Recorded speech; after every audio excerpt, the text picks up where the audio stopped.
झेड़े के कर चोतनी वहाँ डांगा देनी यार। हम यहाँ होटल से गुजर रहे थे तो बड़ी शिकायत आ रही थी और एक चाचा मौजूद हैं। चाचा, क्या आप कह रहे थे?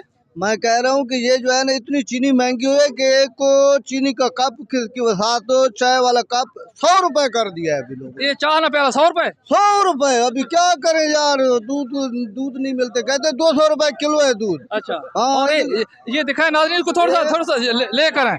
ये इस प्याले को भी दिखाएं। चाय देखो आधी चाय है और 100 रुपए कप है। ये मुसलमान है यार। अच्छा, ये मुसलमानों के वोट हो रहे हैं यार। तो फिर नहीं तो क्या चीज डिमांड क्या चीज कर रहे हो? डिमांड अगर कर दिया चीनी 0 ते होवे, 0 ते सिर्फ 0 होवे। अच्छा, 50 ना 0 ते सिर्फ 0 ते वात काम सिद्ध है। नहीं घर ने विच बुढ़ियां झेड़ा करनी है। ओ झेड़े के कर चोतनी वहाँ डांगा देनी यार। नाज़रीन, ये हालात हो गए हैं कि हर जगह महंगाई की शिकायत आ रही है। तो पूछने वाला कोई नहीं है, सिर्फ जो है ना गाड़ियों को पकड़ने वाले बहुत है। बस कर